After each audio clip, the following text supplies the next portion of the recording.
A grabar.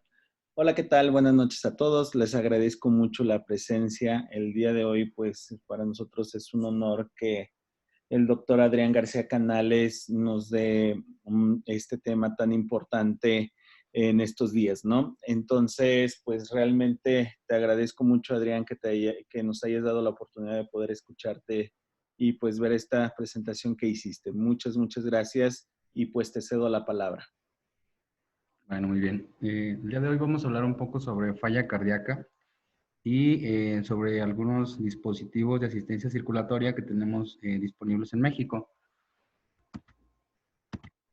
Bueno, yo soy el doctor Adrián García, soy intensivista pediatra, soy R5 de Cardiología Pediátrica del Hospital Infantil de México y soy especialista en asistencia circulatoria mecánica. Entonces, bueno, antes que nada no tengo ningún conflicto de intereses y los videos y imágenes que van a ver hoy, los familiares y o pacientes autorizan el uso de ellos con fines educativos.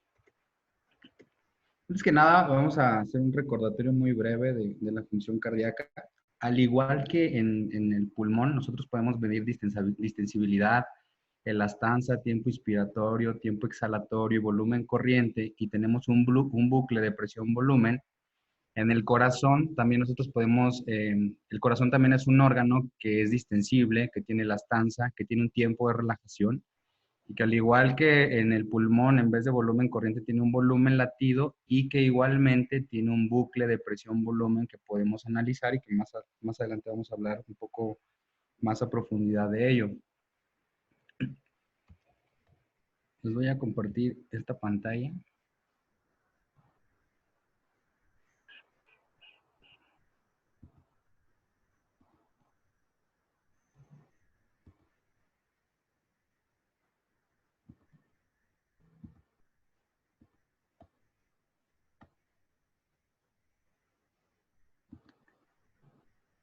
No sé si se ve una pantalla de internet, no sé si se ve. No. No, Adrián, se ve el PPT. ¿El PowerPoint? Ok, Sí. entonces espérame, deja de compartirla. Y voy a compartir esto. Este es el bucle de presión-volumen que nosotros podemos analizar en el corazón.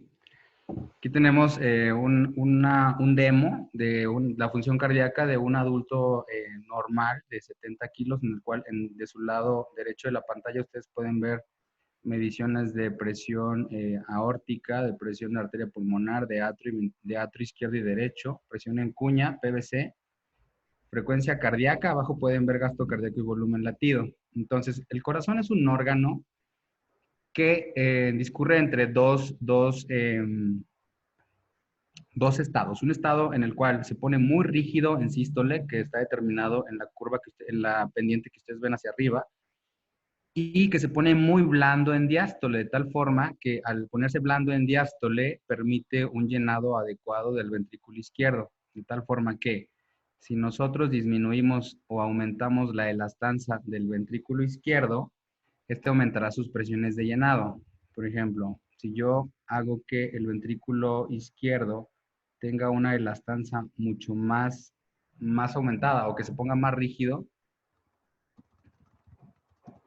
la presión de llenado va a aumentar, por lo tanto vamos a tener una disfunción diastólica y va a disminuir el volumen latido. Aumenta la presión de llenado, el corazón se pone mucho más rígido en diástole, no alcanza a llenarse y eso compromete muchísimo la función diastólica. Si por el contrario el corazón, el ventrículo izquierdo tiene una alteración de la función sistólica, de la pendiente que ustedes ven hacia arriba, si por ejemplo tiene alteración en la función, o sea, se pone menos rígido en sístole, disminuye su fuerza contráctil, y eso es prácticamente lo que pasa en la disfunción cardíaca. Ahí tenemos una alteración, ya sea tanto diastólica por alteración en la relajación, o sistólica por alteración en la contractilidad. Entonces, básicamente la función cardíaca corre entre esas dos directrices, entre qué tanto se pone rígido en sístole y qué tanto se pone de blando en diástole, ¿sí? Vamos a regresar a la pantalla y ahorita seguimos con esto.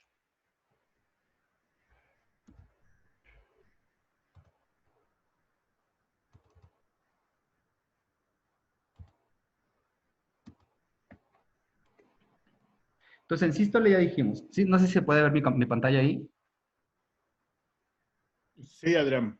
Sí, ok. Entonces, en sístole, el corazón se pone tan rígido como una piedra. O sea, bueno, aquí lo que más duro que puede encontrar pues, es un diamante. O sea, qué tan duro se pone en sístole y qué tanto se relaja en diástole. Entonces, estas son las dos directrices en las que corre la función cardíaca, entre relajación y entre el aumento del tono durante la sístole. Entonces, para que nosotros tengamos una adecuada función cardíaca, tenemos que tener una adecuada anatomía del corazón. Entonces, por ejemplo, aquí podemos ver varios ejemplos de miocardiopatías.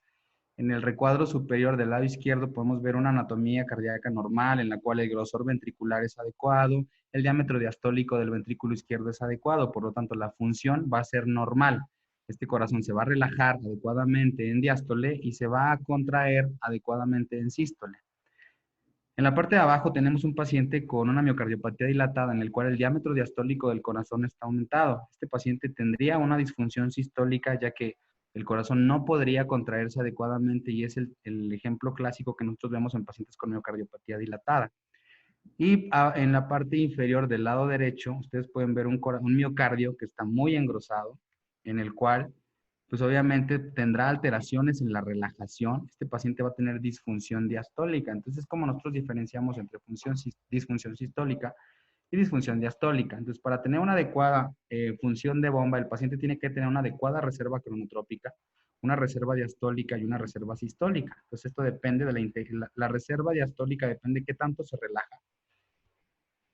Para esto utilizamos el mecanismo de Frank-Starling. Recordemos que este se puede saturar. Entre más se distienda el corazón, obviamente la fuerza contractil va a ser mayor, pero tiene un límite. Si lo dilatamos demasiado, la fuerza contractil no va a ser adecuada y entonces tendremos una disfunción. Y la reserva sistólica se refiere a la integridad de la miofibrilla, o sea, el corazón, el miocito debe estar íntegro, no inflamado, no infiltrado, para que pueda contraerse de una manera adecuada. Eso se refiere a la reserva sistólica. Entonces, el miocito puede lesionarse de forma aguda o de forma crónica dependiendo de ciertas patologías. Por ejemplo, tenemos alteraciones agudas por inflamación e isquemia, sobre todo en los pacientes con choque poscardiotomía o pacientes con sepsis, que hay una miocardiopatía asociada a sepsis por inflamación, o en el choque poscardiotomía, que hay una miocardiopatía isquémica, o en procedimientos crónicos como hay lesiones infiltrativas por depósitos de mucopolisacáridos, por amiloide, que eso puede provocar que el miocardio no tenga una adecuada función contráctil, sobre todo en los pacientes que tienen isquemia crónica, que hacen fibrosis, o en los pacientes con hipertrofia o dilatación de la miofibrilla. Entonces, estos pueden ser los mecanismos crónicos por los cuales tenemos alteración en la contractilidad. Y la verdad es que hemos aprendido que el choque cardiogénico se gesta en el corazón, pero recordemos que el corazón tiene una interrelación muy directa con la circulación periférica, por eso lo llamamos sistema cardiovascular. El corazón es simplemente la bomba y toda la tubuladura debe estar íntegra, debe ser reactiva para que tengamos una adecuada función cardiovascular. Por lo tanto, en los pacientes con lesión cardíaca, ya sea aguda o crónica, al momento de nosotros darle un manejo médico, tratamos de manipular tanto el gasto cardíaco como las resistencias vasculares periféricas. Entonces, a veces nosotros nos quedamos con la idea de que el choque cardiogénico es meramente en el corazón. Y eso es muy importante, sobre todo en terapia intensiva, cuando nos piden una valoración al servicio de cardiología por un choque cardiogénico, nosotros lo valoramos y decimos, pues sabes que la función está normal, tiene una FEBI adecuada, la contractilidad es muy buena, y entonces el intensivista dice, bueno, ¿y por qué está chocado?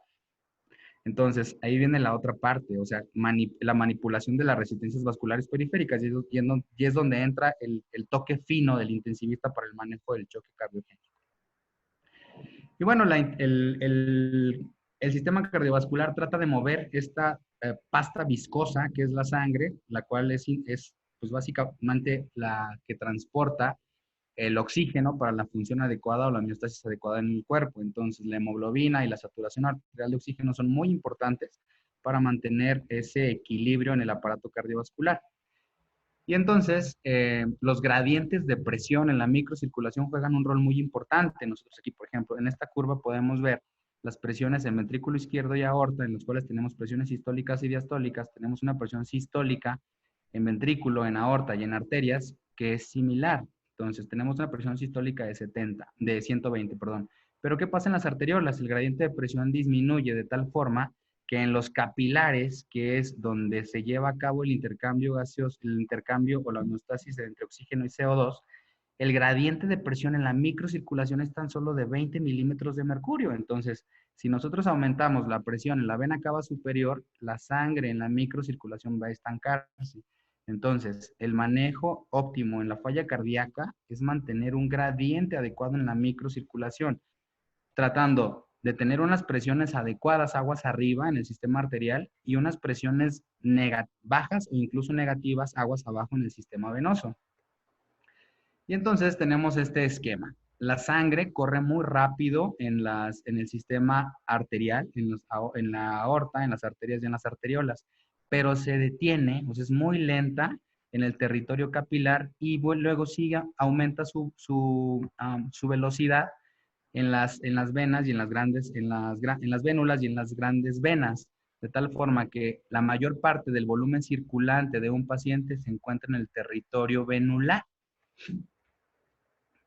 Esta es la unidad capilar, donde se gesta la mayor parte de la función, donde nosotros podemos ver cómo interactúan las resistencias vasculares periféricas. Entonces tenemos una vénula, tenemos una arteriola del lado izquierdo y una vénula del lado derecho. Aquí nosotros tenemos músculo liso o esfínteres precapilares arteriolares y músculo liso o esfínteres postcapilares o venulares. Recordemos que tenemos nosotros dentro del arsenal farmacológico medicamentos que son vasodilatadores arteriolares y vasodilatadores venulares. Pero para que haya un adecuado paso de sangre en la microcirculación, nosotros tenemos que tener una integridad en el capilar, mantener dilatados estos esfínteres pre y postcapilares para que haya un adecuado flujo sanguíneo a través del capilar. Entonces tenemos una presión de 70 milímetros de mercurio en la arteriola y una presión de 5 milímetros de mercurio en la vénula, siempre tratando de mantener ese gradiente de presión en la microcirculación. ¿Y qué pasa con la concentración de oxígeno? Tenemos una PaO2 de 80 milímetros de mercurio en la arteriola y 40 milímetros de mercurio en la vénula, y eso se traduce a una presión tisular de oxígeno de 20 milímetros de mercurio en la arteriola y 5 milímetros de mercurio en la vénula, de tal forma que las células que se encuentran de este lado hacia las vénulas tienen una concentración de oxígeno mucho mayor, pero es suficiente para mantener la homeostasis de los tejidos. Entonces tenemos una saturación de 100% del lado venular con una saturación del 70 al 75% del lado, 100% del lado arteriolar con un 70-75% en el lado venular, manteniendo un gradiente entre el 25 y el 30%, con lo cual nosotros hablamos de un índice de extracción de oxígeno normal. La sangre en el territorio capilar difunde a una velocidad de 200 microlitros por minuto, de tal forma que este es el lugar más sensible cuando nosotros manejamos un paciente con choque o con falla cardíaca. Entonces, la homeostasis circulatoria ocurre cuando el sistema circulatorio es capaz de mantener un gradiente de presión adecuado en la microcirculación. Entonces, aquí tenemos un paciente con choque en el cual nosotros podemos ver el estado de perfusión. El llenado capilar es retardado, las extremidades posiblemente estén frías, vemos una coloración marmórea. El gradiente en la microcirculación en este paciente no es adecuada. Entonces, el objetivo en el manejo de la falla cardíaca y el choque es mantener un gradiente adecuado en la microcirculación. Ojo, el objetivo no es manejar una presión arterial adecuada, sino dar una presión arterial adecuada para mantener un gradiente adecuado en la microcirculación. Y eso incluye también la presión venosa o la presión de retorno a la circulación o presión venosa central. Entonces, normalmente, esta es una micrografía de una capilaroscopía en la cual ustedes pueden ver las vénulas y los capilares. Hay una continuidad entre los capilares de tal forma que podemos decir que hay un adecuado flujo sanguíneo a través del árbol capilar. Del lado derecho podemos ver un paciente posiblemente con choque o un paciente en el cual ponemos nosotros vasopresores a una dosis elevada en la cual cerramos los esfínteres arteriolares y comprometemos la microcirculación a través de los capilares. Entonces, podemos tener un paciente normotenso o incluso hipertenso con una microcirculación cerrada y con un gradiente en la microcirculación detenido. Eso es lo más importante en el paciente con el manejo del choque. Entonces, nosotros cerramos los esfínteres precapilares, comprometemos la circulación a través del capilar y entonces, con el objetivo de mantener una presión arterial, comprometemos aún más la circulación. Entonces, siempre el objetivo, como dijimos anteriormente, es mantener el gradiente en la microcirculación. Entonces, la baja presión en la microcirculación produce una condición de disminución de la cantidad de oxígeno celular y esto se traduce en hipoperfusión. La hipoperfusión condiciona aturdimiento celular por baja concentración de oxígeno tisular. Y entonces, cuando la célula tiene una baja concentración de oxígeno, produce algo que nosotros llamamos aturdimiento o hibernación. La célula, al estar en una condición de hipoxemia, pues deja de trabajar. Si es un miocito, deja de contraerse. Si es una nefrona, deja de filtrar. Y si es una neurona, pues obviamente deja de transmitir el impulso. Entonces, el aturdimiento de hibernación es una condición potencialmente reversible y que puede ser reversible cuando nosotros mejoramos la condición de hipoperfusión. Entonces, es como si tuviéramos un pececito en el cual lo metemos en una pecera muy pequeña. No muere, simplemente el pececito deja de moverse y cuando lo movemos a una pecera más grande, pues entonces mejora. Entonces, esta sería la condición de un paciente que está normotenso, pero está hipoperfundido. Entonces, el objetivo ahí sería mejorar la hipoperfusión. Y esta puede ser reversible corrigiendo la hipoperfusión. Pero tenemos otra situación que se llama isquemia y es como cuando sacamos el pez fuera del agua. Es una condición en la cual si nosotros no mejoramos la situación, el paciente va a evolucionar rápidamente a falla multiorgánica. El gradiente de presión en la microcirculación es bajo, el paciente está hipotenso, está hipoperfundido y es una situación crítica que evoluciona rápidamente a falla multiorgánica. Entonces, prácticamente este es un paciente con falla cardíaca aguda o crónica en la cual hemos agotado las medidas terapéuticas para mejorar el gradiente en la microcirculación y entonces este paciente sería candidato a otro tipo de manejo, ya no médico, sino más bien mecánico. Entonces, si nosotros tenemos una baja presión en el sistema arterial y una presión muy elevada en el sistema venoso, el gradiente en la microcirculación se detiene y entonces la sangre se estanca y eso nos produce una condición como la que vimos en el paciente anteriormente de hipoperfusión y que evolucionará de manera rápida a falla multiorgánica si no la corregimos. Y eso tiene mucha importancia sobre todo en las circulaciones portales. Recordemos que el hígado, la porta es una vena que inicia y termina en capilares. Es un sistema de muy baja presión, de tal forma que si nosotros aumentamos la presión en la vena cava superior por aumento de la PVC, pues entonces el gradiente en la microcirculación portal va a aumentar y entonces tendremos hepatomegalia y recordemos que esta es la primera fase de la falla multiorgánica. Los pacientes empiezan con lesión renal porque la nefrona también tiene una circulación portal, de tal forma que si yo aumento la presión en la vena cava inferior, aumentará la presión en los capilares peritubulares de la nefrona y esto va a dejar de filtrar. Entonces el paciente empezará con falla renal y posteriormente con falla hepática, que son las principales fallas, las fallas que se presentan de manera inicial en el paciente con inestabilidad hemodinámica. Entonces, la eficiencia cardíaca depende de la función sistólica, del poder cardíaco y de la función diastólica. Y de esta forma nosotros calculamos algo que llamamos poder cardíaco, lo cual sacamos multiplicando la presión media por el gasto cardíaco entre 451 para transformarla en joules. Y lo normal es entre 0.3 y 0.6. Un paciente con un poder mecánico muy bajo, pues evidentemente no generará una buena presión sistólica y por lo tanto no generará un buen gradiente en la microcirculación. Vamos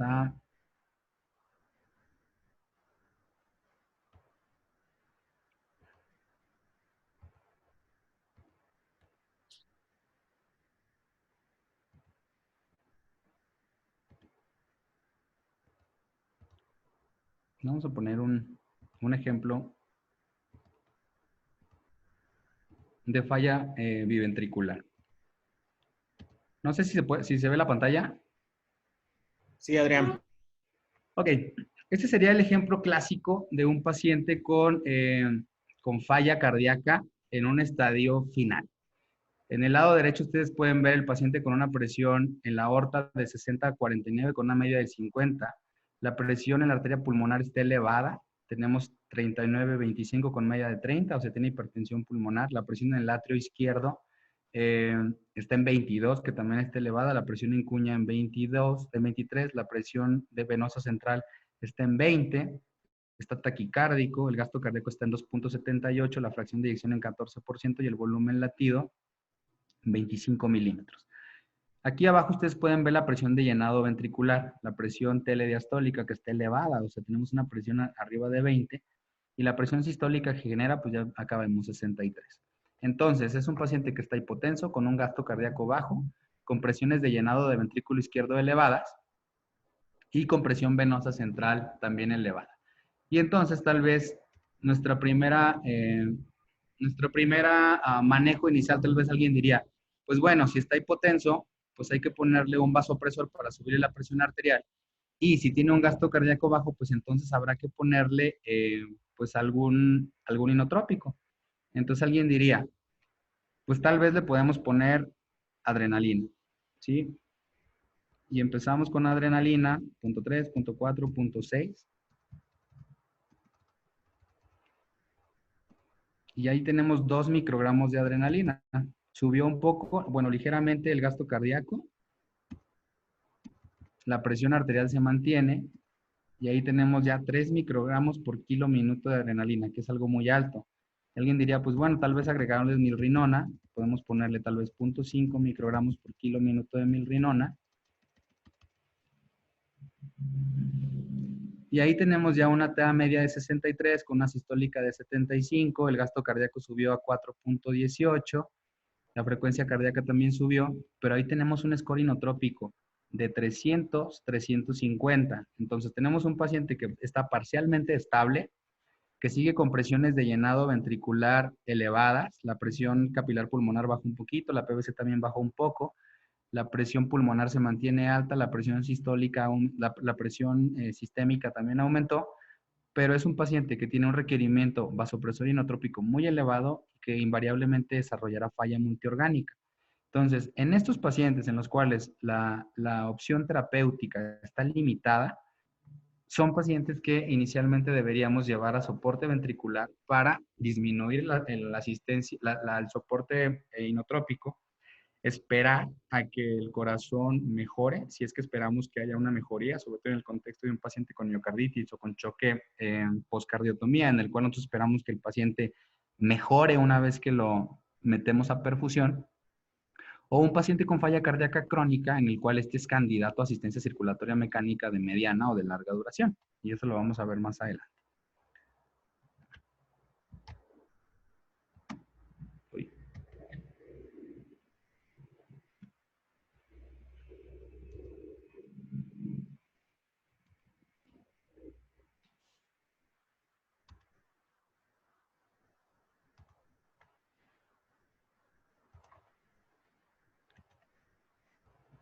Y entonces, un paciente en el cual la opción terapéutica con farmacológica es limitada, por lo cual tenemos un soporte vasopresor inotrópico muy elevado que nos va a llevar invariablemente a falla multiorgánica, la otra alternativa sería llevarlo a asistencia ventricular. Entonces, la asistencia ventricular es poner una bomba mecánica que asume parcial o totalmente el trabajo del corazón y estos ayudan a los ventrículos a bombear sangre, aliviando así el trabajo del corazón en pacientes con insuficiencia cardíaca aguda o crónica. Y tenemos dispositivos de asistencia circulatoria mecánica de corta duración, de duración intermedia y de larga duración. Cuando tenemos un soporte veno-arterial, generalmente requiere un oxigenador, ya que nosotros bypaseamos la sangre, bueno, llevamos la sangre de una vena a una arteria, en este caso lo sacamos de la cava y lo reinfundimos en la aorta sin pasar por el pulmón. Entonces, este dispositivo requeriría un oxigenador. En el caso, por ejemplo, de un ECMO, de un Centrimag, que nosotros sacamos la sangre de la cava, la pasamos por una centrífuga y la regresamos a una arteria. No podemos sacar sangre venosa y regresarla a una arteria sin antes haberla oxigenado. Entonces, este tipo de dispositivos requieren un oxigenador. Y tenemos otro tipo de dispositivos en los cuales sacamos la sangre directamente del atrio y la reinfundimos en la arteria. Por ejemplo, sacaríamos sangre del atrio derecho y lo meteríamos en la arteria pulmonar, sacaríamos sangre del ventrículo izquierdo y lo reinyectaríamos en la aorta. Aquí no excluimos la función pulmonar, por lo tanto estos dispositivos no requieren oxigenador, pero siempre que nosotros excluyamos al pulmón, debemos interponer un oxigenador en nuestro dispositivo de asistencia. Y tenemos dispositivos de corta duración como el ECMO, tenemos dispositivos de duración intermedia como el EXCOR o como el EXCOR o Berlin Heart, y tenemos dispositivos de larga duración como HeartMate 3. Entonces tenemos dispositivos que son muy bromosos como el ECMO, que requieren un equipo pues bastante aparatoso, por así decirlo, menos aparatosos como el Berlin Heart, aunque no dejan de serlo por la consola que lo mueven, y dispositivos muy discretos como este, que sería el HeartMate 3, que son dispositivos portables y que son de muy larga duración y que incluso pueden suplir al trasplante cardíaco, que tiene incluso una sobrevida mucho mejor que el trasplante cardíaco. Entonces, cuando nosotros elegimos un dispositivo de asistencia circulatoria mecánica, primero, ¿qué es lo que queremos mejorar? Es un paciente en el cual tenemos una miocarditis o un choque postcardiotomía en el cual se espera que mejore el paciente en días o semanas, o es un paciente con una lesión cardíaca crónica en el cual el corazón no se va a recuperar, que el paciente es candidato a trasplante cardíaco o que no es candidato a trasplante cardíaco, pero requiere un dispositivo de asistencia. Entonces, el paciente requiere un soporte vital extracorpóreo, ya sea para soporte cardíaco o soporte cardiopulmonar. El único que nos da soporte cardiopulmonar es ECMO. Para soporte cardíaco nosotros tenemos varios dispositivos y aquí entra en juego el tiempo. Si yo necesito un dispositivo para soporte cardíaco en el cual espero que el corazón se recupere en menos de 2 semanas, por ejemplo, un choque postcardiotomía, una miocarditis, pues entonces elegiría un dispositivo de asistencia circulatoria de corta duración, ¿sí? Como puente a recuperación, en este caso tal vez un ECMO o un CentriMac. Pero si yo espero que el paciente no se recupere en las próximas 2 semanas o es un paciente con una miocardiopatía dilatada como puente a trasplante, entonces elegiría un dispositivo de duración, de larga duración o de duración intermedia. Entonces, si es un paciente que no se va a recuperar como puente a trasplante, tal vez yo elegiría un dispositivo de duración intermedia o de larga duración. Tenemos pacientes que, por ejemplo, pacientes añosos de entre 80 y 85 años que ya no son elegibles para trasplante cardíaco. Esos pacientes son elegibles para el dispositivo de asistencia circulatoria mecánica de larga duración y lo pondríamos como terapia destino, no como terapia puente, porque es un paciente que ya no le voy a ofrecer más nada más que un dispositivo de asistencia. Entonces, sería un dispositivo de asistencia de largo plazo como terapia destino. O yo puedo ponerle, si es un paciente joven de 20, 25 años, en el cual yo no espero trasplantarlo en los próximos 10 o 20 años, entonces le pongo un dispositivo de asistencia circulatoria mecánica de larga duración como puente a trasplante cardíaco, no inmediato, sino tal vez como puente a trasplante en 20, 25 años. Hay pacientes que incluso deciden no trasplantarse porque tienen una muy buena calidad de vida con los dispositivos de asistencia de larga duración, ya que estos son portables y que son fáciles de manejar. ¿Y cómo elegimos un paciente para que sea candidato a asistencia circulatoria? Nosotros tenemos una escala que se llama Intermax, en la cual es una escala que nos ayuda a nosotros a elegir qué pacientes o cuándo meter un paciente a asistencia circulatoria mecánica. Entonces, los clasificamos del 7 al 1 de acuerdo a la gravedad que el paciente presente. Entonces, por ejemplo, un paciente con falla cardíaca en clase funcional 1 y 2 no es elegible para asistencia circulatoria mecánica, ya que los pacientes con falla cardíaca en clase funcional 1 y 2 tienen una expectativa de vida bastante buena a 10 años. Entonces son pacientes que no son elegibles. Pero un paciente tal vez con clase funcional 3, un paciente que está yendo periódicamente a infusión de inotrópicos al hospital, pacientes con miocardiopatías dilatadas, por ejemplo, que tienen clase funcional 3 y que requieren infusión de inotrópicos de manera mensual, que están yendo al hospital tal vez infusión de levosimendan, pues son pacientes que tendrían un Intermax 6, o pacientes que tienen falla cardíaca descompensada, que tienen muchos ingresos a hospitalización, sería un Intermax 4, 3, 4, 5, 4, y tal vez los pacientes elegibles a dispositivos de asistencia circulatoria mecánica serían los pacientes en Intermax 2 y 3. Pacientes que están dependientes, que están estables, dependientes de inotrópicos, o pacientes en Intermax 2 sería un paciente que está con inotrópico y que tiene deterioro progresivo de la función, ya sea falla renal o falla hepática. Entonces, Intermax 2 y 3 son pacientes que no tenemos duda de meterlos a asistencia circulatoria mecánica, de mediano o de larga duración como puente a trasplante. Y tal vez la disyuntiva sería un paciente con Intermax 1, que sería un paciente con choque cardiogénico y falla multiorgánica. Entonces, esos pacientes tal vez los meteríamos primero a ECMO para estabilizarlos y después lo meteríamos a un dispositivo de asistencia circulatoria. Entonces, meteríamos un dispositivo de corta duración como puente a dispositivo de larga duración. Entonces, esta es la escala de Intermax que nosotros utilizamos para elegir un paciente a asistencia circulatoria. Y entonces los dispositivos de asistencia circulatoria, pues tenemos dispositivos de flujo pulsátil y de flujo continuo. De flujo pulsátil en pediatría, el único que tenemos es es el Excore o Berlin Heart, en el cual podemos dar asistencia izquierda, asistencia derecha o biventricular. Y de flujo continuo son dispositivos que utilizan una centrífuga, la cual impulsa la sangre y no es un flujo meramente, o sea, no es un flujo pulsátil, es un flujo continuo. Entonces, estos dispositivos, por ejemplo, la centrífuga que ustedes ven del lado derecho es una centrífuga de ECMO, es un dispositivo de corta duración, y la centrífuga que ustedes ven del lado izquierdo es un HeartMate 3, que es un dispositivo de larga duración. Este dispositivo tiene la ventaja de que acelera y desacelera simulando un flujo pulsátil, pero no lo es del todo, sigue siendo un flujo continuo. Estos son los dispositivos que nosotros tenemos actualmente en México. De este lado tenemos los dispositivos paracorpóreos, o sea, que van por fuera del paciente. El Excore es un dispositivo pulsátil, es neumático y que nos da función uni o biventricular. De este lado tenemos el HeartMate 2, ¿sí? Que es eléctrico, simula el pulso ya que acelera y desacelera. Es de gran tamaño, ¿sí? Y tiene partes móviles. Prácticamente todo va por dentro del paciente y lo único que vemos por fuera son los cablecitos que se conectan a la batería. Igual en este que ustedes ven, es un dispositivo que utiliza una propela en la cual genera flujo axial a través de esta propela. Es de menor tamaño, también va por dentro del cuerpo y lo único que ustedes ven es este cablecito que sale por la piel del paciente hacia la batería. Aquí tenemos un HeartMate 3, que igual es implantable, es de flujo continuo, el diseño es una centrífuga, son tamaños muy pequeños, y la centrífuga es de levitación magnética, de tal forma que produce muy poco rodamiento y muy poca lesión al eritrocito, por lo tanto mucho menos hemólisis. Entonces, dispositivos de asistencia ventricular en México tenemos pulsátiles y no pulsátiles. Los pulsátiles tenemos paracorpóreos e intracorpóreos.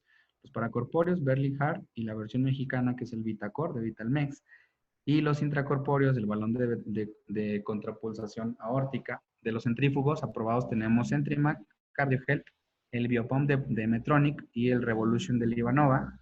Y los de flujo axial a través de una propela tenemos el HeartMate 2 y 3, que son de Abbott, y el Hardware, que es de Medtronic. Estos todos son intracorpóreos. Entonces, las indicaciones para meter un paciente de soporte circulatorio mecánico sería, nosotros podemos utilizar dispositivos izquierdos o biventriculares, que es el más recomendado en determinados pacientes en falla cardíaca terminal, sobre todo en pacientes pediátricos. Entonces, los pacientes con más de 2 meses de síntomas severos a pesar de tratamiento médico óptimo y más de una de las siguientes características serán elegibles a asistencia circulatoria. Fiebre menor a 25, más de 3 hospitalizaciones por falla cardíaca en los 12 meses previos sin una causa desencadenantemente obvia. Esos serían pacientes con Intermax 3. Los pacientes con dependencia con inotrópicos intravenosos, esos serían pacientes con Intermax 2. Y los pacientes con disfunción orgánica progresiva serían pacientes en Intermax entre 2 y 1. Y el tiempo adecuado para la implantación. Aquí nosotros tenemos que tomar en cuenta qué es lo que vamos a tratar, si es una falla cardíaca aguda o es una falla cardíaca crónica.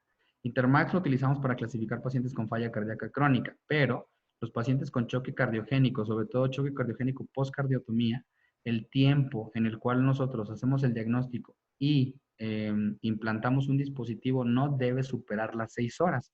Entonces, un paciente con choque postcardiotomía, el dispositivo de asistencia circulatoria que nosotros utilizaríamos sería un ECMO veno-arterial para recuperar la función orgánica, evaluar el estado neurológico y decidir si es elegible a otro tipo de dispositivo. Habitualmente los pacientes con choque postcardiotomía resuelven en las primeras 72 horas, una vez que oxigenamos y mejoramos la condición hemodinámica del paciente. Entonces, nosotros vamos a utilizar un dispositivo de asistencia circulatoria mecánica como terapia de recuperación, como puente a trasplante, como puente a puente, o sea, podemos utilizar un dispositivo mientras decidimos qué es lo que vamos a hacer, o como terapia destino. Colocamos un dispositivo de manera permanente en un paciente que no es elegible a trasplante o que por sí solo el paciente no quiere trasplantarse. Vamos a hablar un poquito de los que nosotros tenemos disponibles en México. Este es XCOR o Berlin Heart. Es un dispositivo que nosotros podemos utilizar para asistencia derecha o para asistencia izquierda. Entonces, consta de dos bombas. Bueno, es una bomba neumática en la cual en el tipo, este es un biventricular, nosotros colocamos una cánula de extracción. En el lado derecho, izquierdo, ustedes tienen la bomba o el ventrículo, en este caso derecho, y en el lado izquierdo tienen el ventrículo izquierdo. Entonces tenemos una cánula que extrae la sangre directamente del atrio derecho y la reinfunde, una vez que la pasa por la bomba, la reinfunde directamente en la arteria pulmonar antes de la confluencia de las ramas pulmonares. Y el ventrículo izquierdo obtiene la sangre directamente del ápex del ventrículo izquierdo y la reinyecta en la aorta ascendente antes de la emergencia de los vasos supraórticos. Tenemos varios tipos de cánulas de 5, 6, 9 y 12 milímetros. Estas son cánulas ventriculares. En la punta tienen una punta de metal, de titanio, que va dentro del ventrículo y ahorita vamos a ver cómo más o menos se ve. Y estas serán las cánulas auriculares, que son cánulas anguladas, que tienen angulaciones desde 45 hasta casi hasta 80 grados. Los tamaños son 5, 6, 9 y 12 milímetros. Y estas son las cánulas arteriales. Las cánulas arteriales tienen un anillo de Dacron en la punta y también son anguladas entre 60 y 85 grados y los tamaños igual van de 5, 6, 9 y 12 milímetros, que es la más grande. Todas estas cánulas tienen una cubierta de Dacron. Y las bombas van de 10 milímetros, 15 milímetros, 25, 30, 50, 60, 80 y actualmente XCOR tiene una bomba de 90 milímetros. La bomba funciona más o menos de esta manera. Tiene esto negro que ustedes ven aquí. Es una membrana neumática con una triple capa, con la cual de este lado se conecta un tubo neumático que infla y desinfla el dispositivo para impulsar y llenar el dispositivo con sangre. Tiene dos conectores de titanio que se conectan a las cánulas. Y entonces aquí ustedes verían el llenado de la bomba. Se infla, genera una presión negativa para inflar la cámara y después genera una presión positiva para impulsarla. Entonces, este es el normograma que utilizamos para elegir qué tipo de bomba vamos a utilizar. En este caso sería para asistencia izquierda. De acuerdo al peso corporal es la bomba que vamos a elegir. Y cuando es biventricular, también tenemos un normograma para elegirlo. Aquí varía un poco, ya que cuando vamos a elegir una asistencia biventricular, la bomba derecha siempre es de menor tamaño que la bomba izquierda en niños mayores de 7 kilos, y esto es para evitar la congestión pulmonar. Entonces, generalmente utilizamos bombas derechas de entre 5 y 10 mililitros menos de menor capacidad que la bomba izquierda. Esto es para evitar congestionar el pulmón. Y entonces, cuando tenemos un dispositivo de asistencia izquierda, ponemos una cánula directamente en el ápex del ventrículo izquierdo y la reinfundimos en la aorta, a nivel de la aorta ascendente, antes de la emergencia de los vasos supraórticos. Esta sería para asistencia circulatoria univentricular. O tenemos asistencia biventricular, en la cual colocamos la cánula arterial del ventrículo izquierdo directamente en el ápex, o podemos canular biatrial, canular el atrio izquierdo y el atrio derecho y reinfundir directamente en la pulmonar y en la aorta. Lo mejor sería utilizar este dispositivo. Generalmente, cuando nosotros utilizamos un dispositivo biventricular colocado en el ápex, destruimos completamente la anatomía cardíaca. Por lo tanto, este corazón ya no es viable y por lo tanto es un paciente que va como destino a trasplante cardíaco. Si nosotros esperamos o colocamos un dispositivo de asistencia ventricular como puente a titulación de falla cardíaca y planeamos desconectarlo en un futuro, entonces no incidimos en el ventrículo porque entonces dañaríamos la pared ventricular y ese paciente pues obviamente ya no sería candidato a desconectar el dispositivo. Si nosotros esperamos que ese paciente pueda tener recuperación, utilizaríamos una canulación biatrial, vía arterial. Pero si era un paciente, por ejemplo, en el contexto de un paciente con miocardiopatía dilatada, con falla cardíaca en estadio terminal, Intermax 1 y 2, pues es un paciente que evidentemente no tendrá recuperación ventricular y por lo tanto la canulación sería directamente en el ápex ventricular. Y esta es la forma en la que se coloca la cánula ventricular. Se hace un orificio directamente en el ápex y se introduce la cánula y se fija con puntos de sutura y queda más o menos de esta manera. O sea, ahí ustedes ven cómo queda ya fija la cánula directamente en el ápex y se fija con puntos de sutura para evitar que ésta se mueva y que haya fugas de sangre en el dispositivo. Las otras cánulas se colocan directamente en la orejuela. Esta es la cánula atrial que se coloca directamente en la orejuela derecha. Y estas son las cánulas arteriales. Tienen un anillo de Dacron que se coloca directamente sobre la aorta ascendente a nivel de un poco abajo de la emergencia de los vasos supraórticos. Y esa es la pantalla de operación. La verdad es que el XCOR es un dispositivo bastante amigable y la verdad es que no tenemos grandes parámetros que programar. Aquí esta es la pantalla en la cual nosotros vamos a programar y aquí tenemos los parámetros a programar. Es dispositivo izquierdo y dispositivo derecho. Las presiones que nosotros vamos a seleccionar siempre son sístole y diástole. Las presiones sistólicas que nosotros seleccionamos en la pantalla no son las presiones sistólicas que el paciente va a manejar. Simplemente son las presiones con las que se va a impulsar el aire a través de la bomba neumática para impulsar la sangre hacia la aorta y hacia la pulmonar. Entonces tenemos una presión sistólica de la aorta de 210 y esa generalmente es igual en niños y adultos. La dejamos igual en 210 y la presión de la pulmonar la dejamos en 130 y generalmente es lo mismo. La presión diastólica es la presión negativa con la cual el dispositivo genera la presión negativa para que la bomba se llene. No es igual a la presión diastólica del paciente, es la presión diastólica de la bomba para permitir que se llene.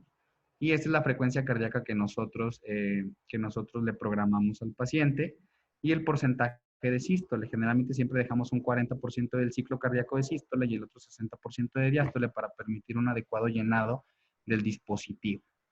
Y podemos nosotros sincronizarlo o ponerlo de manera asincrónica. Por ejemplo, aquí está sincrónico. Eso quiere decir que las dos bombas, tanto izquierda y derecha, se contraen al mismo tiempo. Y entonces nosotros calculamos el gasto cardíaco de acuerdo al dispositivo, a la bomba que nosotros pusimos. Entonces, por ejemplo, aquí tenemos un dispositivo izquierdo con 80 mililitros a una frecuencia cardíaca de 74. Entonces, multiplicaríamos nosotros la frecuencia cardíaca por la capacidad de la bomba del dispositivo. Entonces aquí serán 80 por 74 y el dispositivo nos estaría dando un gasto cardíaco de 5.92 litros por minuto.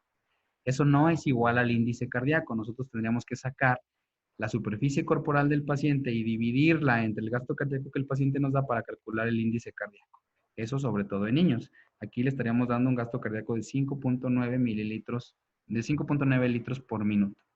Entonces, el dispositivo no nos calcula índice cardíaco, simplemente nos calcula gasto. Nosotros podemos calcular el gasto cardíaco de acuerdo a la frecuencia cardíaca por el volumen izquierdo del dispositivo que se coloca en el lado izquierdo. Entonces, la única forma que nosotros tenemos en este dispositivo de aumentar el gasto cardíaco es aumentar la frecuencia cardíaca. Generalmente, cuando nosotros aumentamos demasiado la presión de reinyección, recordemos que estas presiones van directamente transmitidas al vaso. Si nosotros ponemos presiones demasiado altas, podemos producir lesión vascular. Y por el otro lado, si nosotros ponemos presiones demasiado negativas en el dispositivo, podemos producir lesión en la membrana del dispositivo. Y esta es la consola que maneja el dispositivo. Tenemos una laptop que generalmente la pantalla que acaban de ver es la que está en la pantalla de la PC. Y aquí abajo ustedes tienen dos dispositivos. Uno azul, que es para el dispositivo derecho, y uno rojo, que es para el dispositivo izquierdo. Y aquí en esta parte tienen una bomba que es muy similar a la bomba con la que inflamos los balones, que es una bomba de emergencia. En el caso de que falle el dispositivo, pues lo utilizaríamos de manera manual para darle asistencia, mientras solucionamos el problema del aparato. Esta es la pantalla de un paciente que está conectado actualmente en el Hospital Infantil de México. Estas son las presiones. El paciente tiene 8 años y pesa 22 kilos. Tiene una superficie corporal de 0.78. Entonces, tiene una presión sistólica de 220 en la aorta y una presión sistólica de 115 en la pulmonar.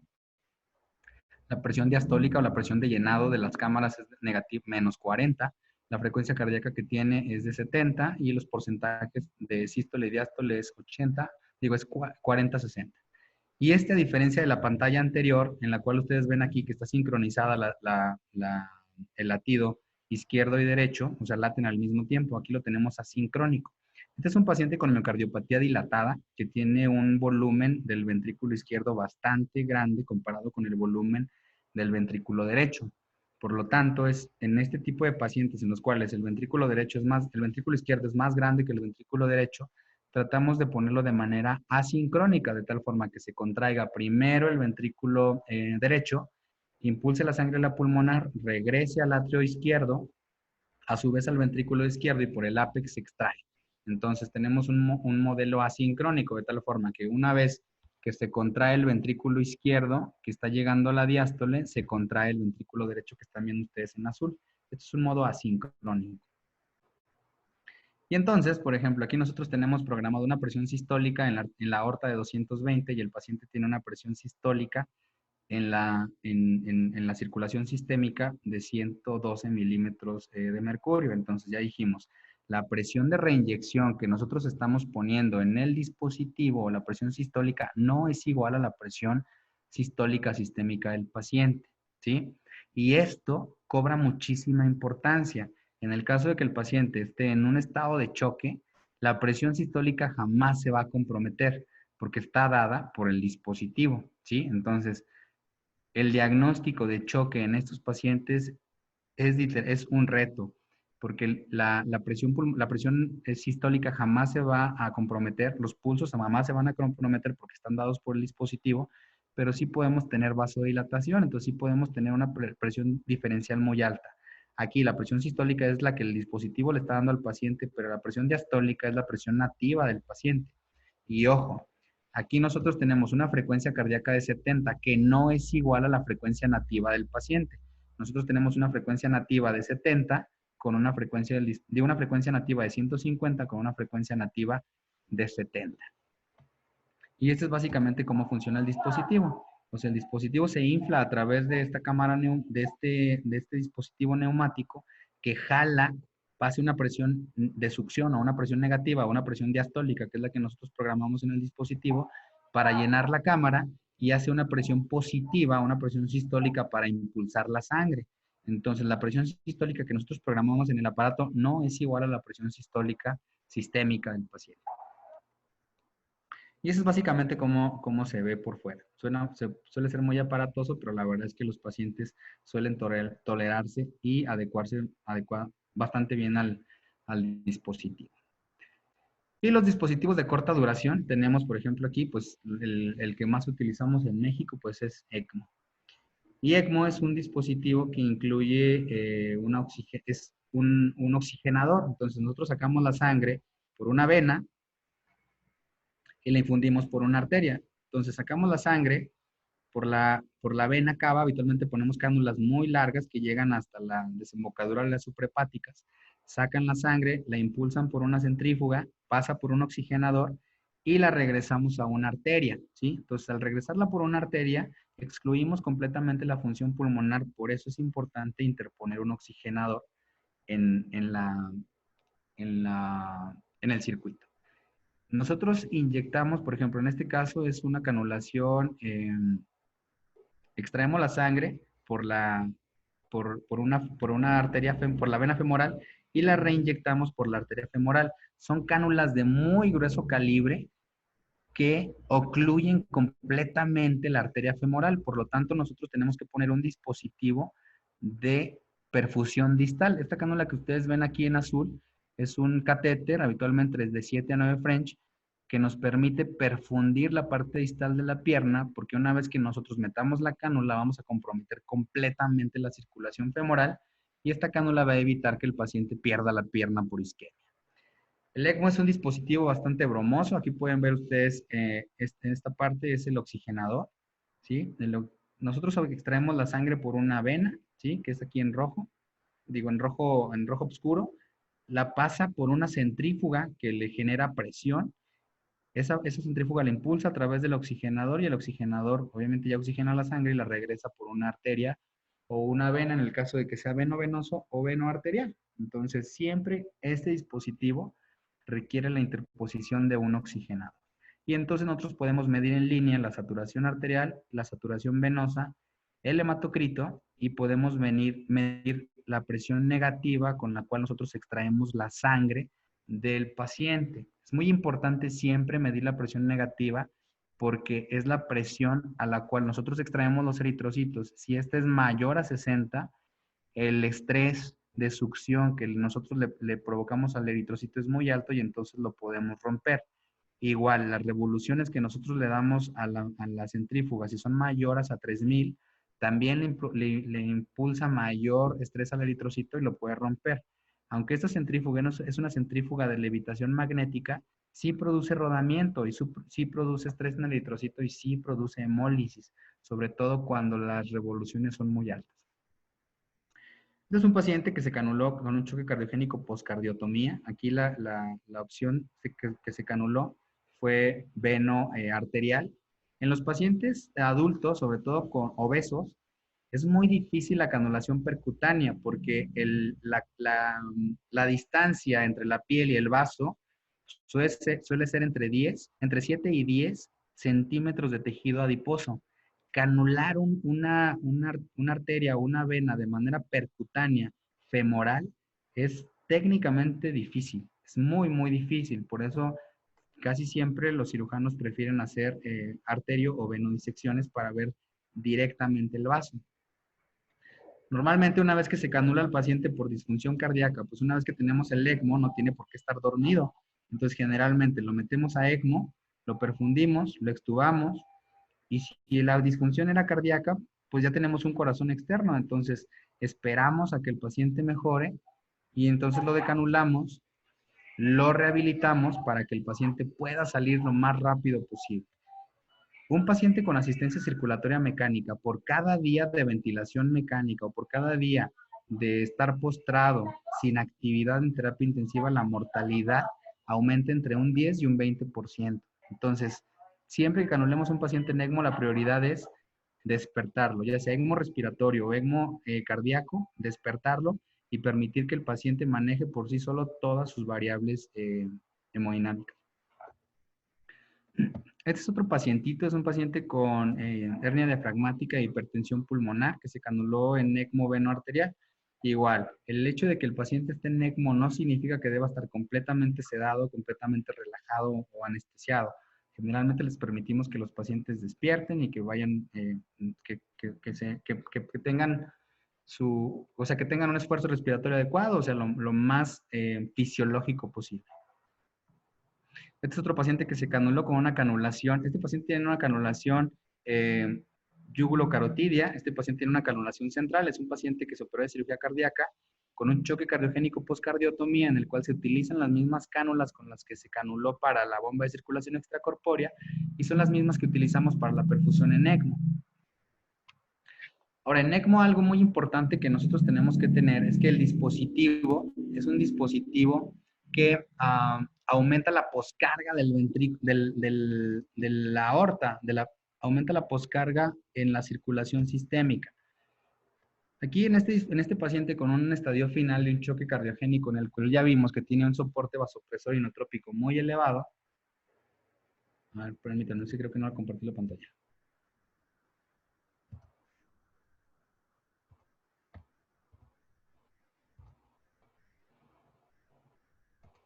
¿Se ve la pantalla? Sí.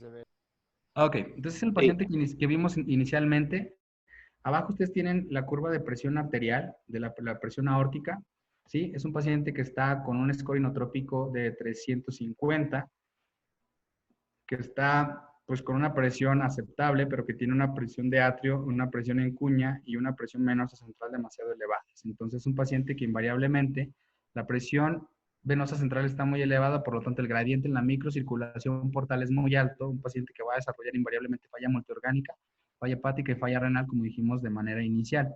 entonces sería un paciente elegible para, meterlo a ECMO.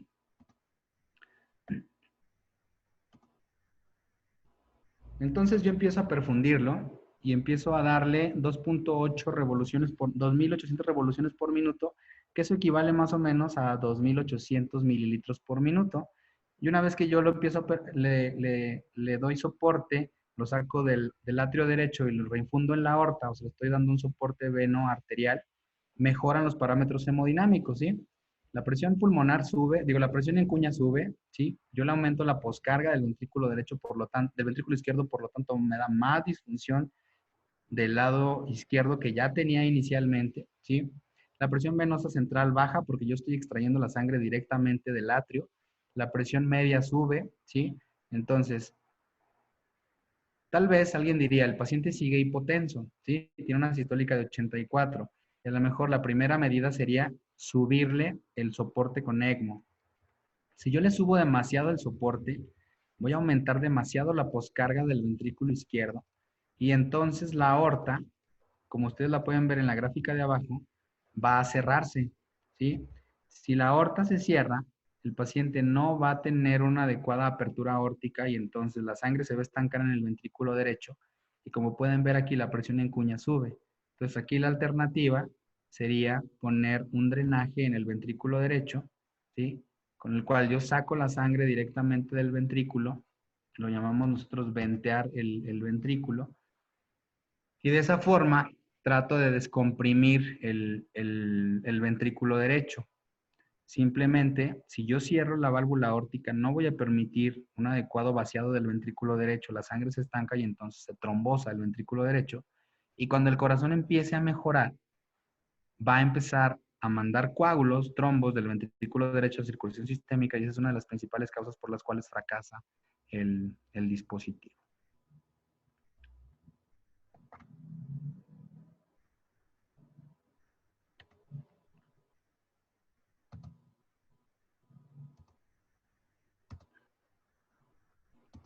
Entonces,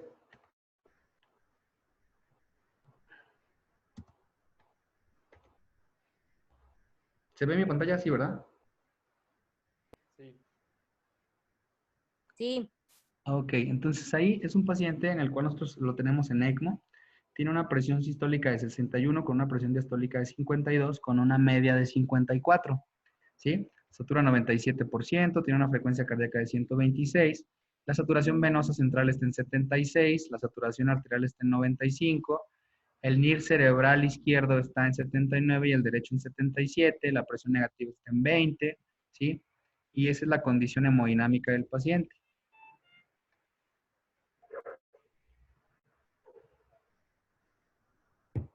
Es un paciente que tiene un llenado capilar en 2, 3 segundos, ¿sí? Entonces cualquiera me diría, pues es un paciente que está muy hipotenso, ¿sí? Entonces recordemos, si yo le subo el volumen del ECMO, voy a disminuir esta pulsatilidad arterial, la sangre se va a estancar en el ventrículo izquierdo y entonces se va a trombosar.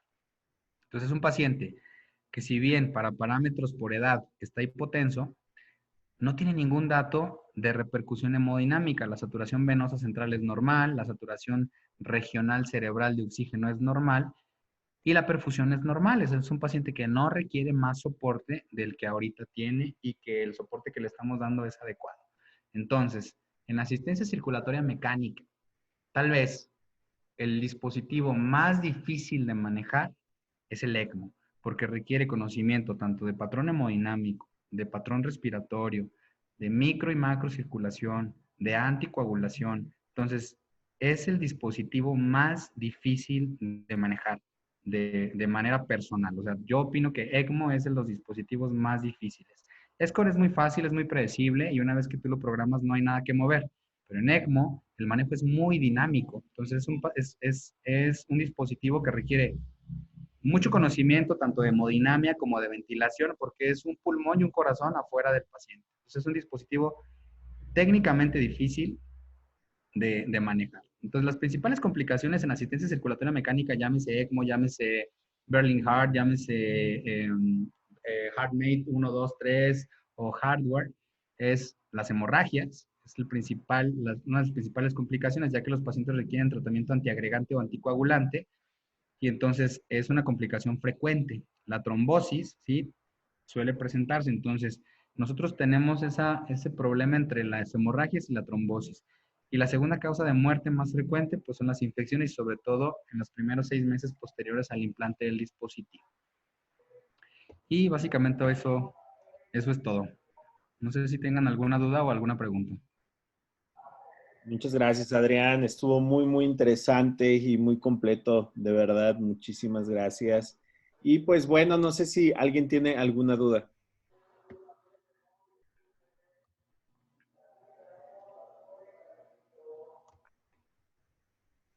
Veo al buen Charlie Alcántara. No sé si quisieras comentar algo, Charlie. Ah, perdón, Jorge. No sé si iba a decir algo. Hola, no, pues nada más felicitar a Adrián por su muy didáctica plática y nada más como un comentario alterno. Cuando se ponen los dispositivos de asistencia ventricular, llámese ESCOR, Berlin-Hart, algo que a los cirujanos también nos preocupa y debemos de atender es el funcionamiento valvular. Si este corazón tiene una insuficiencia mitral o aórtica, también se debe de atender para que el flujo sea unidireccional y no nos vaya a dar problemas al momento de que empiece a funcionar el dispositivo. Son situaciones ahí técnicas que todas se deben de evaluar de manera integral, pero como bien lo dijo Adrián, pues es un tema muy apasionante y ojalá y podamos seguir haciendo terapia en México. Muchas gracias, Jorge. Muy bien, digo, bastante importante. Charlie, te escuchamos. Hola, ¿cómo están? Un gusto saludar a todos, muchos buenos amigos. Pues primero felicitar a Adrián, la verdad es que él sé que es un tema que le apasiona y creo que actualmente nuestro grupo ha hecho la diferencia en muchos conceptos que pueden parecer sencillos, pero que al final, como él lo decía, ese punto fino de escoger el paciente ideal, etcétera, en el caso que les presentó, de repente todo el mundo pensó, bueno, pues tenemos ECMO, pues hay que ponerlo en ECMO, tenemos esto, hay que ponerlo en esto, pero la realidad es que los criterios son muy importantes. Y bueno, pues lo que les quería yo más bien como comentar es que no nada más es tener un paciente en falla cardíaca, identificarlo y conectarlo, que creo que el manejo que les toca a ustedes como intensivistas en el posoperatorio es fundamental. Eh, Definitivamente este tipo de dispositivos, desafortunadamente en México ahora estamos un poco limitados, pero sí la parte de la anticoagulación, pues a final de cuentas es lo que nos puede hacer el cambio en el pronóstico de nuestro paciente, no llevar al niño a un choque hemorrágico que te haga perderlo o una trombosis que pueda generar incluso alteraciones en el sistema nervioso central, que a final de cuentas es creo que el amor y mortalidad más importante en este tipo de dispositivos. Esperemos pronto tener dispositivos ya intracorpóreos, como bien lo decía Iván, digo, Adrián, perdón, hay el Jarvik 2000 actualmente, es una miniatura que el paciente puede tener una calidad de vida excelente, pero sí, creo que ese manejo final en la terapia intensiva posterior a este tipo de dispositivos es fundamental. Felicitarte, Adrián, esperemos que haya muchos más casos y bueno, pues sí, sí, importante el manejo multidisciplinario. Muchas gracias, Charlie. Pues digo, finalmente tú viviste esto de cerca y tú bien viste pues la logística también para poder obtener esto, porque definitivamente esto lleva un trabajo mucho más allá nada más de lo médico, o sea, también lleva un trabajo humano impresionante para poder licitar todo y que se pueda lograr. Y pues bueno, en el momento es corro, grito y empujo prácticamente en las primeras veces y ya después va agarrando mayor fluidez todos estos procedimientos. Y pues bueno, nosotros hemos tenido la posibilidad de compartir el ECMO, pero finalmente ahorita que hayan hecho este tipo de terapia es impresionante para todos nosotros. No sé si alguien más tenga algún comentario. Sergio. Hola, buenas noches. Nada más, bueno, era una pregunta, una duda.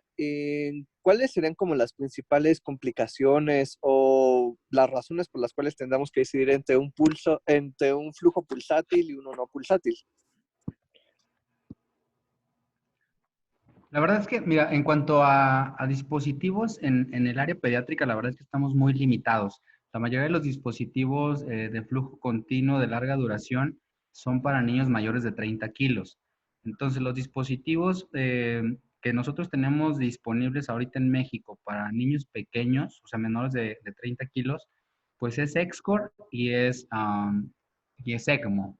Entonces, la verdad es que no hay una diferencia en cuanto a utilizar uno u otro. Más bien eso depende qué objetivo quieras tú perseguir. O sea, nosotros generalmente tenemos dispositivos de duración intermedia como Excore o de muy corta duración en pediatría. O sea, en pediatría solo tenemos de corta y de intermedia. Los de corta pues es ECMO y Centrimac y de intermedia pues es Excore. Entonces, la verdad es que pues no hay, ahora sí que no hay mucho de dónde escoger. Si quieres colocar un paciente como puente a trasplante cardíaco, pues la única opción que nosotros tenemos en México es el dispositivo pulsátil OEC y el único es Excore. Porque ECMO, pues tendríamos que nosotros poner un oxigenador y la vida media de la membrana pues va entre 21 y 28 días. Entonces la verdad es que es inviable tener que estar cambiando una membrana cada 28 días cuando sabes que ese paciente no le va a llegar probablemente un corazón en un tiempo muy corto. Entonces, pues la verdad es que no hay como una indicación específica para poner un pulsátil o uno de flujo continuo. Ahí más bien tenemos la limitación de la disponibilidad en cuanto al peso y en cuanto a lo económico. Excelente. Gracias. Muy bien, Charlie Alcántara quería comentar Sí, nuevamente. solamente nada más para ampliar un poquito este comentario de Adrián.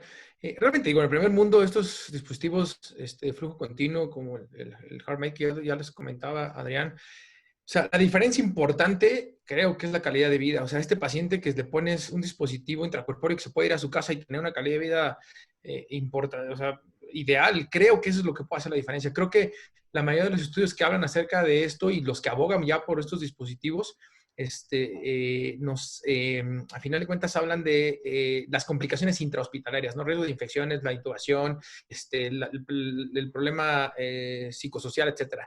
Pero el paciente que puedes mandar a casa con un dispositivo, por supuesto que la calidad de vida va a ser perfecta.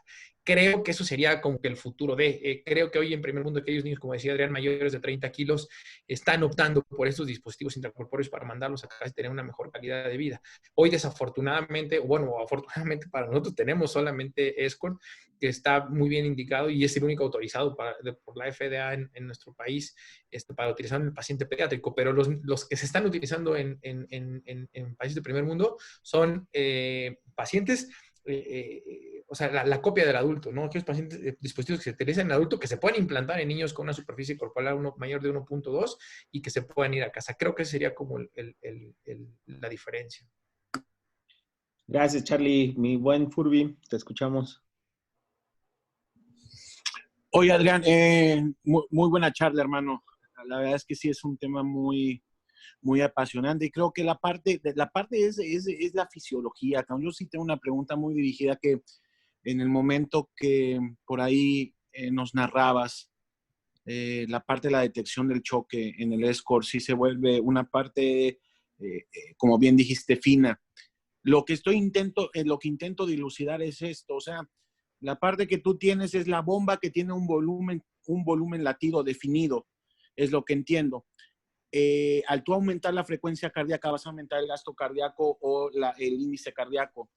Esto iría muy de la parte de que la sístole, como bien decías, va a ser manejada por la bomba, pero lo que me queda un poco la duda es el mecanismo por el cual la diástole la podemos afectar si nosotros aumentamos ese gasto cardíaco.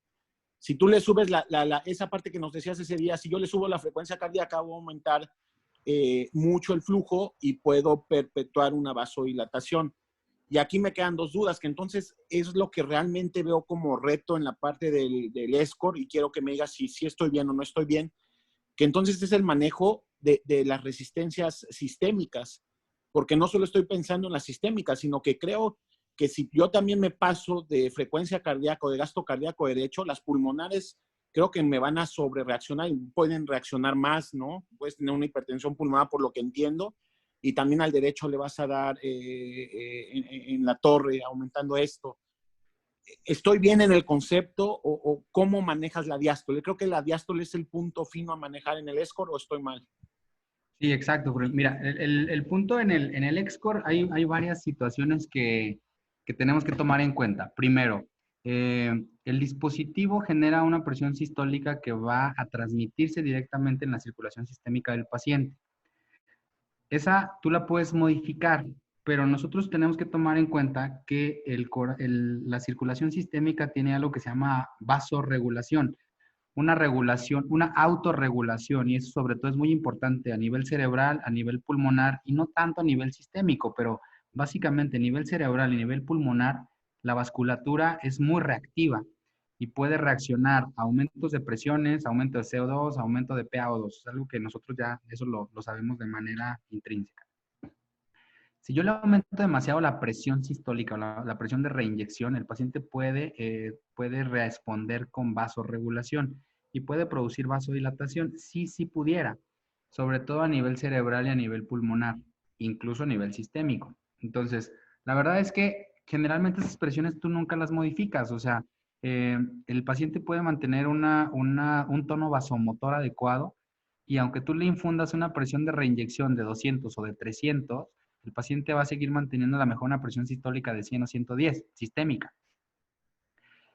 El punto es aquí, las resistencias vasculares, cuando el paciente se vasodilata, lo único que tú vas a poder ver es un cambio en la presión diastólica. Entonces, si el paciente se vasodilata, la diástole puede caer, como puedes ver en este paciente. O sea, tenemos una diferencial, pues prácticamente de 72, ¿sí? Con una media de 62. Entonces, la presión sistólica no está dada por la propia autorregulación del paciente, sino más bien el dispositivo influye muchísimo. Pero el dispositivo no te da una presión diastólica. La presión diastólica que aquí te da es la presión pues, del cierre de la válvula aórtica. Entonces, si el paciente está vasodilatado, pues evidentemente la presión diastólica va a caer. En este caso, si tienes una presión diastólica baja, que es lo más importante para la perfusión coronaria, sería aumentar la presión diastólica con vasopresor. La verdad es que EXCOR es muy fácil en el manejo post, pero el manejo difícil, el manejo álgido del EXCOR son los primeros 30 minutos cuando tú lo conectas. Porque en ese momento tratas de meter el corazón a una coordinación. Es como cuando tú te subes a una elíptica que ya está funcionando, ¿sí me explico? Tardas un poco en agarrar ese ritmo.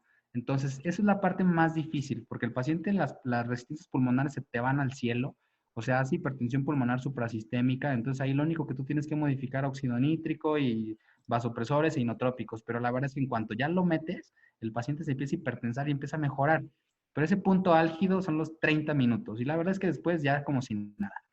Y ahora lo que tú decías, cuando el paciente se te choca en EXCOR, es muy difícil tú establecer, para empezar, el diagnóstico, porque tienes una presión sistólica adecuada, tienes unos pulsos adecuados, porque el paciente pulsa y la presión sistólica es buena, pero tienes hiperlactatemia, tienes reserva venosa baja, o sea, tienes datos de aumento en el consumo de oxígeno. Entonces, es ahí donde entra el punto fino. Entonces dices, bueno, pues la reserva está baja, tiene datos clínicos de hipoperfusión. La única manera que yo tengo para aumentar el gasto cardíaco en EXCOR es aumentar la frecuencia cardíaca. Entonces, al aumentar yo la frecuencia cardíaca, aumento el gasto cardíaco, pero del EXCOR. Y ahí no es igual el gasto cardíaco que le estoy dando por el EXCOR al gasto cardíaco nativo. Yo tendría que calcular el gasto cardíaco nativo. Y en esta situación, la única forma de calcular el gasto cardíaco del paciente, o sea, el que sale por la válvula aórtica, es a través de eco. Y hacer un eco con 4 cánulas entre el esternón y el corazón, híjole, técnicamente es muy difícil. O sea, alinearte para sacar un buen pulsado de la aorta para medir el volumen latido es muy difícil. O sea, por ejemplo, hay veces que te tardas ahí 3 horas en tratar de alinearte para buscar un solo latido. Entonces, tú sacas el volumen latido del paciente, o sea, el volumen, el gasto nativo, y a eso le sumas al gasto que le está dando por el EXCOR. Pero la verdad es que tienes un gasto nativo de 0.5 o de 0.8 mililitros o de mililitros por metro cuadrado. O sea, es muy bajo. Entonces, tú calculas el gasto cardíaco nativo y el gasto cardíaco que le das por el EXCOR y eso te va a dar el índice cardíaco total. Cuando el paciente está en choque, a veces te das cuenta, por ejemplo, que el gasto cardíaco no es adecuado. Tienes un índice cardíaco a lo mejor de 2.5 para un paciente que en choque a lo mejor requiere 5 o 6 de índice cardíaco. Entonces, pero aquí tú te ves limitado, no puedes aumentar demasiado la frecuencia cardíaca del EXCOR porque entonces comprometes el llenado de la bomba, del dispositivo, entonces no se llena y en vez de aumentar el gasto cardíaco baja, porque en vez de trabajar con un dispositivo de 30 mililitros, al no llenarlo completamente, a lo mejor tienes un Claro. dispositivo que tiene una capacidad de 15 y eso te Ok. compromete muchísimo el gasto sistémico. La verdad es que el manejo del choque en ESCOR es difícil para empezar identificarlo. Pues es muy difícil identificarlo porque el comportamiento hemodinámico es muy diferente en cuestiones de hacer el diagnóstico. La verdad es que ahí te vas más por parámetros bioquímicos y la presión diastólica que te dice mucho, sobre todo en el paciente con un choque vasodilatado, pero si tienes un paciente con un choque con resistencias vasculares aumentadas, hacer el diagnóstico todavía es más difícil. Oye, ahora entiendo que si también aumentamos la frecuencia cardíaca, como dices, del dispositivo, o sea, la velocidad o el flujo que vamos a inyectar es mayor y esto, a ver si estoy pensando bien, esto también me va a afectar. Si yo meto mucho más rápido un flujo de volumen, puedo llegar a afectar la apertura de la válvula aórtica. O sea, ahorita que hablamos de competencia valvular, que es tan importante en estos puntos, también el ESCOR, ¿esto me limita la función valvular o quedan demasiado lejos como para No, mira, chocar con la válvula del flujo? no, en ESCOR es muy diferente al ECMO, porque en EXCOR tú tienes un ventrículo izquierdo que tiene dos vías de salida. La primera es esta cánula que está en el ápex Ajá. y la segunda es la aorta. La verdad es que en Ajá. EXCOR no me preocupa el ventrículo izquierdo, me preocupa Ok. el derecho, porque el derecho Ok. no tiene vía de salida más que la pulmonar. Ok. Esto es muy importante y eso que tú dices es muy importante y quiero que quede muy claro. Por ejemplo, aquí yo tengo una frecuencia cardíaca de ESCOR de 70 con una frecuencia cardíaca nativa del paciente de 152, ¿sí? Ujú. Y si te fijas, en la curva de línea arterial yo tengo Ujú. una pulsatilidad del ESCOR y dos pulsatilidades que son del Ujú. pulso nativo del paciente. Eso me indica que la válvula aórtica se está abriendo, o sea, que aunque es muy poco el volumen que expulsa, la válvula Pero aórtica se algo abre. eyecta. Exacto.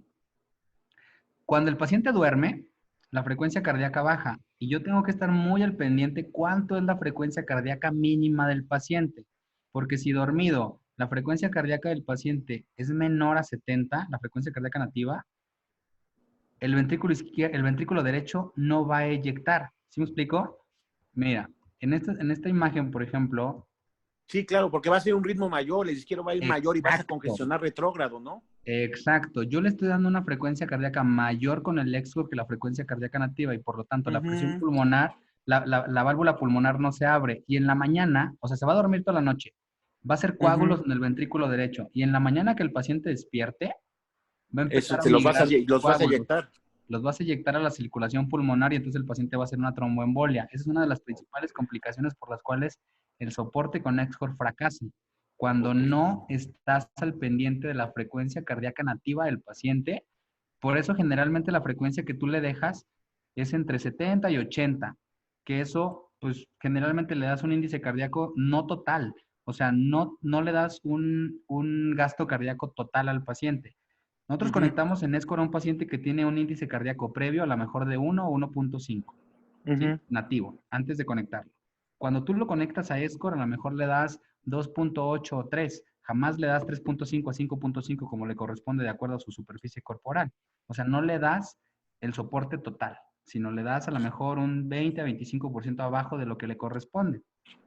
Ok. Eso con el objetivo de que la frecuencia cardíaca del ESCOR sea entre 15 y 10 por abajo de la frecuencia cardíaca nativa del paciente para evitar estas complicaciones de estancamiento de sangre, sobre todo en el ventrículo derecho cuando canulas, eh, cuando canulas atrio, atrio pulmonar.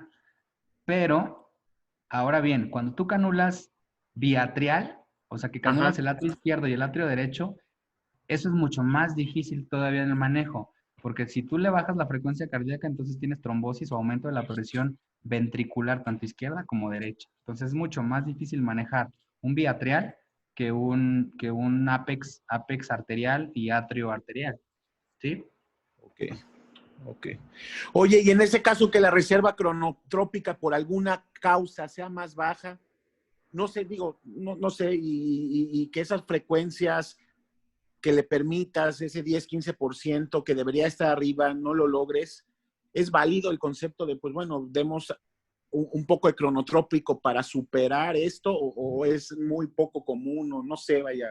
Pues Es que generalmente surgen cuando tú más y más preguntas, ¿no? Porque sí está muy interesante pones- eso que dices que cuando duermes y le baja es un peligro. Entonces ahí que lo más fácil es pensar como cuando uno va empezando en ese camino, ¿no? Pues lo despierto Sí, no, idealmente un al niño. paciente en NextCore, o sea, un paciente en NextCore debe estar despierto, o sea, en cuanto tú lo conectas, lo progresas, o sea, en cuanto lo metes a NextCore, lo desintensivizas de manera Ok, inmediata, o sea, ok. lo extubas, lo sacas de terapia, o sea, sí, le quitas la invasión, porque la principal causa de muerte es la infección. Entonces, entre más invadido lo tengas, el paciente Mayor. aumenta su mortalidad por cada día que pase intubado, sedado y invadido, multiinvadido. Entonces, lo quitas de ahí, ¿no?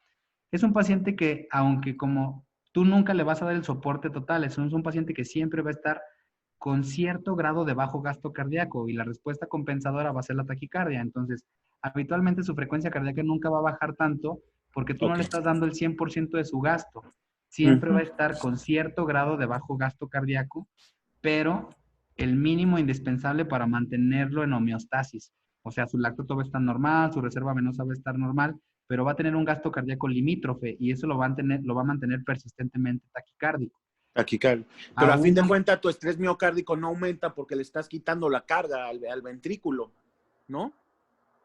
exacto, o sea, no le quitas sobre todo, no tanto o sea, el ventrículo izquierdo sí le estás quitando le estás quitando, tienes una vía de salida del ventrículo izquierdo, pero habitualmente esos pacientes se mantienen taquicárdicos, o sea, Ok, no nos da tanto problema. Lo que sí ok. es que tenemos que tomar en cuenta las frecuencias cardíacas mínimas cuando duerme, porque puede ser que entonces Eso sí está nos muy bien. quedemos bajos, y un paciente que a lo mejor lo tienes con 80, a lo mejor requiere 60 de frecuencia del ESCO, o a lo Y ahí mejor, es donde te vas ajustando. exacto. Sí, sí, Oye, sí. Ok. pero este fenómeno fisiológico es interesante porque si en algún momento tú le estás entregando tantito mejor gasto cardíaco con el escort que le esté ayudando, como que se mantenga taquicárdico persistente también llama la atención, ¿no? Sí, Entonces, sí, sí, sí. O sea, la taquicardia es un reflejo de bajo gasto cardíaco. ujú, Entonces, pero a veces cuando el paciente está en una condición de postración, o sea, que está acostado y durmiendo, el gasto cardíaco, aunque sea bajo que le estamos dando por el escor, es suficiente para mantenerlo en homeostasis. Y sí, eso claro. puede ocasionar que su frecuencia cardíaca baje, sobre todo cuando duerme. Entonces, siempre tenemos que estar muy al pendiente de eso, que su frecuencia cardíaca no baje más de la frecuencia cardíaca del escor. No por la congestión del ventrículo izquierdo, sino por la congestión del derecho, que es la única vía de salida que tiene la pulmonar. Es decir, necesitas ese flujo continuo, que no se va, que no sea menor. Exacto, necesitas mantener abierta la válvula pulmonar. Oye, y perdón, Juan Carlos, ¿quieres continuar alguna otra pregunta más? No, no, yo ya. Gracias, Juan Carlos. Gracias. Oye, Adrián, yo sí tengo una pregunta y ahorita continuamos con unas que escribieron aquí. Acerca de la anticoagulación, ¿qué es lo primero que utilizas? O sea, en las primeras horas, ¿sí utilizas heparina y después lo cambias a algo vía oral?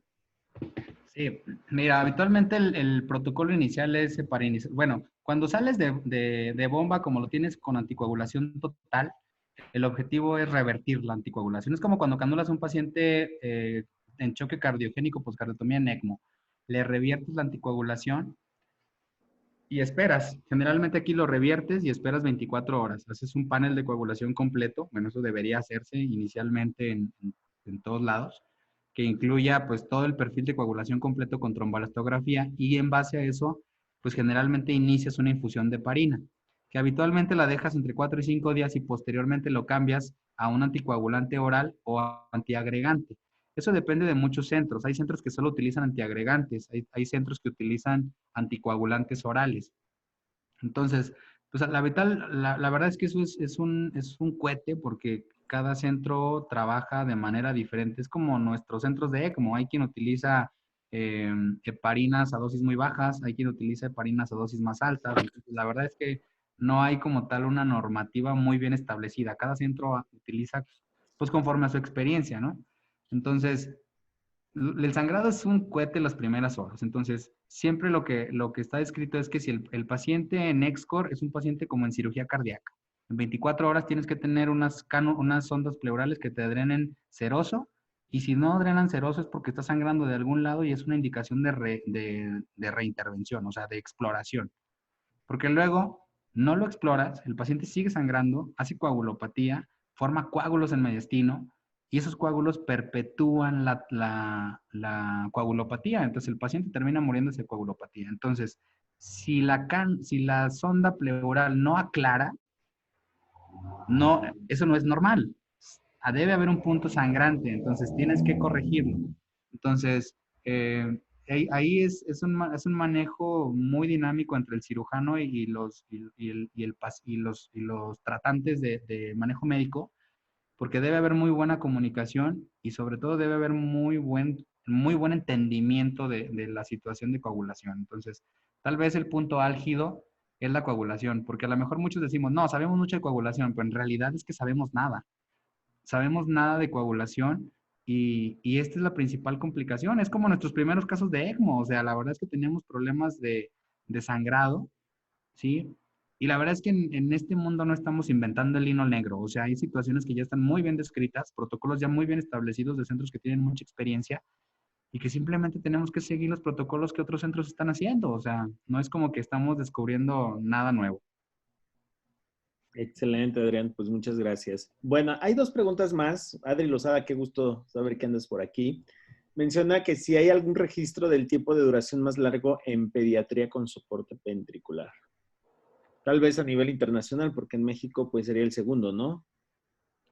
Sí, así es. Híjole, Adri, la verdad es que te desconozco, o sea, no te tengo esa información. En América Latina, el centro que más experiencia tiene es la Fundación Cardiovascular de Colombia, que está en Bucaramanga, y que dirige el doctor Salazar. Ellos tienen mucha experiencia en asistencia circulatoria mecánica, pero ellos utilizan solo dispositivos de flujo continuo, utilizan CentriMac. Y han tenido pacientes entre 6 y 8 meses con CentriMac con muy buenos resultados, pero ellos no utilizan ExCore. ExCore en Colombia, bueno, hasta hace unos meses no tenían todavía ExCore, no estaba aprobado en Colombia. Pero es en América Latina, yo creo que el centro que muy buena experiencia tiene en soporte circulatorio, y ellos solo tienen flujo continuo. La verdad es que yo te mentiría si te dijera cuánto tiempo, no lo sé, es un dato que no tengo ahorita a la mano. Oye, ¿y la vida media de un score máxima o vida máxima? El problema con el ESCOR es como es un dispositivo que se infla o sea, es un dispositivo neumático. El estar inflando y desinflando puede fatigar la membrana, entonces puede producir lesiones importantes en la membrana, y hay quien lo utiliza entre 6 y 8 meses. Por eso lo consideramos un dispositivo de duración intermedia. Ok, muy bien. Y Gracias. adiós, Adri, qué gusto saludarte. Igual. También pregunta Jorge, ¿en qué va el dispositivo VitaCore? Ya que ya está para usarlo en México, yo creo que es duda. Perdón, no escuché. Ya que del dispositivo VitaCore, la verdad no lo conozco. Pregunta si ya está para usarlo en México. No, VitaCore es un dispositivo que es la versión mexicana del Berlin Heart. No está todavía autorizado para su uso en México. Ok, no, y aún así Cofepris de pronto pone algunos peros, ¿no? Digo, finalmente nosotros lo vemos en estos tipos de cánulas y todo esto, que no todas las autoriza Cofepris, pero aquí las tenemos, ¿no? Pero bueno, finalmente pues eso. No sé si alguien más tenga algún comentario. ¿Puedo nuevamente hablar? Sí, claro, Adri. Bueno, es que desde esta semana como que me quedé pensando en cuanto a las arritmias cardíacas. Digo, sé que es finalmente sí, vaya, un soporte, pero ¿qué tan factible es que las haga? ¿Y realmente pueden ser letales para el niño? ¿O nos puede ayudar el soporte como a revertir? ¿O me doy a entender más o menos? Sí, así es, Adri. Sí, mira, la verdad es que en el hecho de que el paciente tenga un soporte extracorpóreo, la verdad es que no nos preocupa tanto si hace o no arritmias, porque de hecho sí las puede hacer. Entonces, por ejemplo, tú colocas una cánula directamente en el ventrículo, entonces provocas trauma ventricular. Eso provoca alteración en el sistema de conducción. Entonces, no nos preocupa tanto que tenga arritmias, ¿sí? Nos preocuparía sobre todo cuando compromete demasiado la función de tal forma que el corazón no eyecta. Sobre todo a lo mejor un paciente que esté fibrilando, que tenga una contracción no adecuada, tal vez ese sí nos preocuparía un poco. Pero la verdad es que haga una extrasistolia, que haga una taquicardia, que haga alguna situación de arritmias, no nos preocupa porque invariablemente ese miocardio en algún momento lo va a hacer. Entonces es un paciente que se conecta con una función cardíaca muy mala, con un miocardio, con una lesión miocárdica ya establecida bastante importante y que aparte lo lesionamos más al momento de introducir las cánulas. Entonces, la verdad es que es esperado, bueno, no es esperado, es común que pueda presentarse y la verdad es que es algo que no debe preocuparnos. Gracias. Muchas gracias, Adri. ¿Alguien más que quiera realizar alguna pregunta o comentario? Muy bien, pues Adrián, te agradecemos muchísimo, de verdad, esta plática, nos abriste mucho el panorama y pues creo que esto también nos dan algunas preguntas más que conforme a lo que vayamos viendo, ahí después te estaremos molestando. Y pues bueno, yo creo que asistieron personas de muchos lados y también pues gracias por haber asistido, de verdad, muchísimas gracias y lo disfrutamos mucho. Pues bueno. Gracias. Saludos. Pues bueno, pues damos por terminada esta sesión y pues Adrián, pues te debemos un refresquito en bolsita, aunque sea. Y Muchas gracias, cuídense, saludos a todos. adiós, gracias a todos, hasta luego. Bye. Bye.